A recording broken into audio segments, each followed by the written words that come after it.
नमस्कार, मैं जितेंद्र चतुर्वेदी। प्रधानमंत्री नरेंद्र मोदी ने आंध्र प्रदेश के मुख्यमंत्री चंद्रबाबू नायडू को फोन किया और उनसे बातचीत की। यह जानकारी खुद पीएम ने साझा की। एक्स पर उन्होंने पोस्ट लिखा और बताया कि नायडू साहब से उनकी बातचीत हुई। ये जो बातचीत है ये बड़ी महत्वपूर्ण हो जाती है। अब आप कहेंगे कि इसमें ऐसा क्या है, भाई वो तो एनडीए के सहयोगी हैं, इसलिए जो है पीएम का उनसे बातचीत करना कोई असहज घटना नहीं है। बात तो सही है कि ये कोई असहज घटना नहीं है, लेकिन ये बातचीत एक ऐसी पृष्ठभूमि में हो रही है जिसकी वजह से कान जो है वो खड़े कर देने वाली है। अब वो पृष्ठभूमि क्या है उसको मैं थोड़ा आपको बताता हूं। बिहार का चुनाव है। अब आप कहेंगे कि बिहार के चुनाव से क्या लेना देना, तो मैं आपको बताऊंगा, लेकिन पहले पृष्ठभूमि बता रहा हूं। दूसरा क्या है, दूसरा प्रधानमंत्री नरेंद्र मोदी के खिलाफ साजिशें चल रही हैं। एक साजिश भारत के भीतर चल रही है जिसका झंडा राहुल गांधी उठाए हुए हैं। दूसरी साजिश भारत के बाहर चल रही है जिसका झंडा डोनाल्ड ट्रंप उठाए हुए हैं। और वो जो झंडा है वो इस तरीके का है कि नरेंद्र मोदी की सरकार कैसे गिराई जाए, नरेंद्र मोदी को ही कैसे एलिमिनेट कर दिया जाए, इसकी बजावते जो है अंतर्राष्ट्रीय स्तर पर कोशिश हुई। और ये मैं यूं ही नहीं कह रहा हूं, मैं आपको पृष्ठभूमि बता रहा हूं। और ये जो कोशिश है उसकी बानगी जब जापान और चीन की यात्रा से प्रधानमंत्री नरेंद्र मोदी स्वदेश वापस आते हैं, यानी भारत आते हैं, उसके बाद एक कार्यक्रम में वो जाते हैं और ये सब सोशल मीडिया पर पड़ा हुआ है, आप जाकर इसे देखिएगा। वहां पर पीएम जो है बताते हैं कि मैं लौट कर आया हूं 2 देशों की यात्रा से, तो वहां ताली बजती है। पीएम पूछते हैं कि मैं गया था इसलिए आप ताली बजा रहे हैं या मैं आ गया हूं इसलिए ताली बजा रहे हैं। ये देखिए, ये बहुत बड़ा संकेत पीएम ने दिया। पीएम ने ऐसा क्यों कहा? भाई पीएम ताली बजी तो पीएम इस सब पर आने के बजाय सीधा मुद्दे पर बात करते। लेकिन जब पीएम ने यह कहा कि मैं आ गया हूं इसलिए बजा रहे हैं, यानी जब पीएम वहां गए थे तो पीएम के खिलाफ एक बड़ी साजिश हुई। कहां गए थे? संघाई की बैठक में।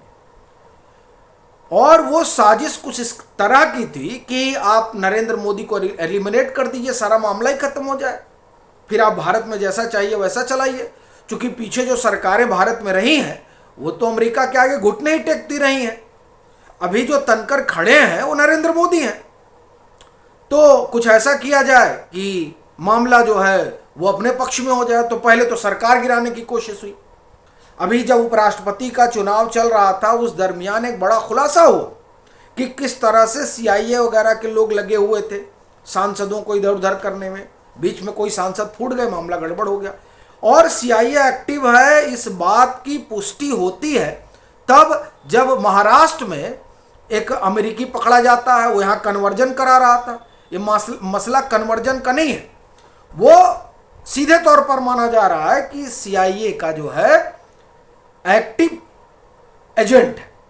और इसकी संभावना तब और बढ़ गई जब आप देखिए कि पाकिस्तान के जो हुक्मरान हैं वो चाय पीते हैं डोनाल्ड ट्रंप के साथ और यहाँ आईएसआई के एजेंट पकड़े जाते हैं। अब देखिए क्या इत्तेफाक है कि आईएसआई भी एक्टिव हो गई है, सीआईए भी अचानक एक्टिव हो गई। जाहिर सी बात है कि खाद्य पानी कहाँ से मिल रहा है और कौन उनको एक्टिवेट कर रहा है। तो ये लोग जो है, ये लोग पहले यहां लगे कि कुछ कुछ कर दिया जाए, जंजी वंजी करने की कोशिश हुई, मामला बना नहीं। तो ये हुआ कि संघाई में ही इसी आदमी को निपटा दिया जाए। तो इसकी सूचना रॉ को मिली तो रॉ एक्टिव हो गई। उधर इसकी सूचना जो है व्लादिमीर पुतिन को मिली, वो एक्टिव हो गए। और कुल मिला जुलाकर जो कुछ संघाई में होना था उसे टाल दिया गया। अब आप देखिए ये पृष्ठभूमि है। और इधर राहुल गांधी पता ही नहीं रहता है। अब वो गए हैं 15 दिन विदेश यात्रा में रहे और बाकायदे पवन खेड़ा ने ट्वीट करके कहा था कि वो जाएंगे और वहाँ तमाम लोगों से मिलेंगे। 15 दिन में एक वीडियो खाली आई या 2 वीडियो और 2-3 तस्वीर, उसमें भी तस्वीर में कहा गया कोलंबिया के राष्ट्रपति से मिल रहे हैं, पता चला कि वहाँ का जो सदन है उसके अध्यक्ष से मिल रहे हैं। उसके अलावा कुछ आया नहीं। बाकी जो आया उसका कोई सरोकार नहीं है राहुल गांधी की जो घोषित यात्रा है उससे। तो सवाल यह है कि नरेंद्र मोदी साजिशों में घिरे हुए हैं और चंद्रबाबू नायडू जो है वो सहयोगी हैं, और वो ऐसे सहयोगी हैं जिन्होंने अभी हाल हाल में नरेंद्र मोदी की सरकार गिराने की जो साजिश हो रही थी उस साजिश को फेल किया। जब 21 जुलाई को जो इस्तीफा हुआ, वो इस्तीफा इसीलिए हुआ पूर्व उपराष्ट्रपति का। क्यों? क्योंकि वो चाह रहे थे कि चंद्रबाबू नायडू जो है नीतीश कुमार से संपर्क बढ़ाएं और नरेंद्र मोदी को हटाकर जो है किसी और को, और में मतलब जिसको ये लोग चाह रहे हैं उसको प्रधानमंत्री बनाए। चंद्रबाबू नायडू ने ये बात पीएम को बता दी कि ऐसी ऐसी साजिश हो रही है। तो हमने आपको पृष्ठभूमि बताई कि किस पृष्ठभूमि में ये बात हो रही है पीएम की चंद्रबाबू नायडू से। वैसे पीएम ने जो एक्स पर लिखा है वो ये बताया है कि साहब 15 साल बतौर मुख्यमंत्री चंद्रबाबू नायडू ने पूरा किया, तो हमने उनको बधाई दी फोन करके। लेकिन देखिए बात इतनी नहीं है कि पीएम ने बस इसलिए फोन किया कि हमको बधाई देना है। अच्छा, बधाई देना है तो बात वहीं खत्म हो जाती। देखिए पीएम कुछ करते हैं तो इसका मतलब वो संकेत दे रहे हैं। क्या संकेत है? पहला तो हमने आपको पृष्ठभूमि बताया कि किस पृष्ठभूमि में बात हुई। अब इसका बिहार से क्या सरोकार है?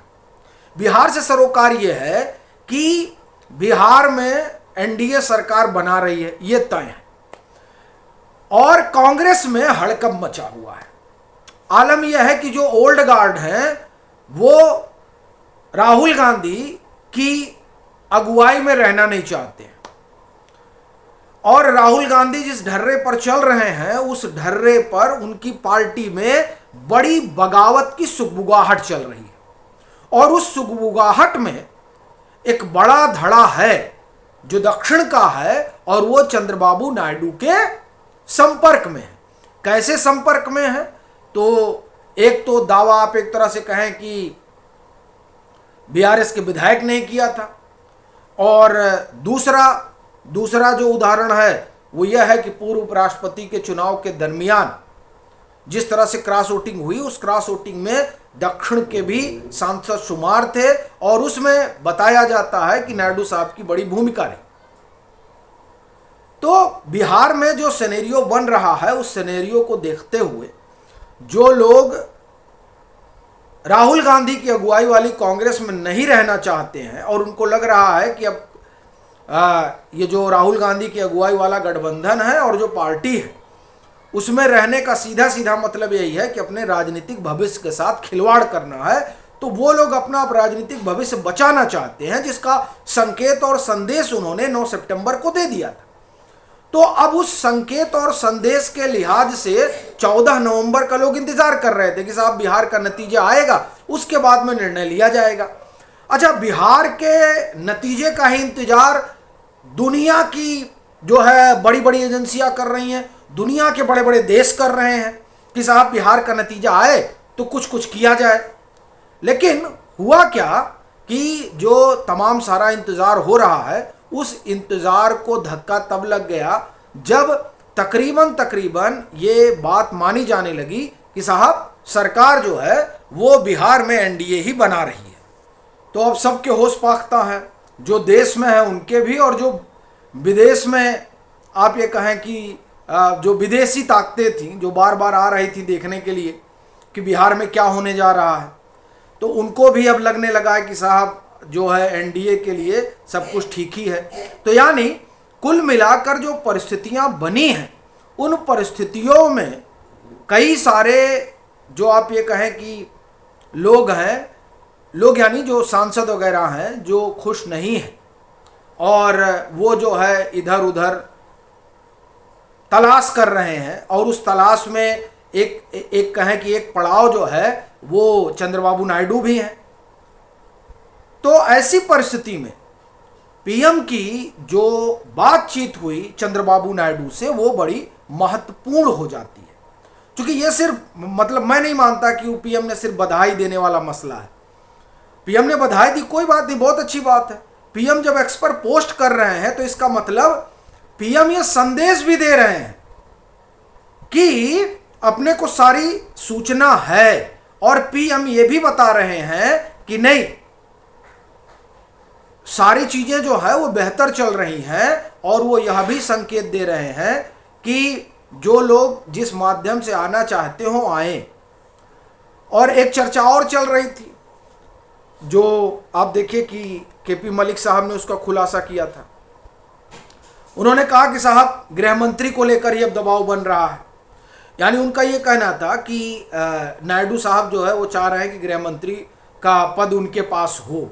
अब इस तरह की जब गपबाजी चलती है तो इस गपबाजी को विराम देने के लिए भी जो है आप कहें कि पीएम इस तरह की चीजें करते हैं, क्योंकि पीएम के पोस्ट करने का सीधा सीधा मतलब है कि पीएम बड़ा राजनीतिक संदेश दे रहे हैं, और वो संदेश जो लोग गपबाजी कर रहे हैं उनके लिए भी है, और ये संदेश उनके लिए भी है जिनको लगता है कि एनडीए में कुछ गड़बड़ी है, और ये संदेश उनके लिए भी है जो आना चाहते हैं इधर अब कि हम भैया मतलब जो चंद्रबाबू नायडू के संपर्क में है।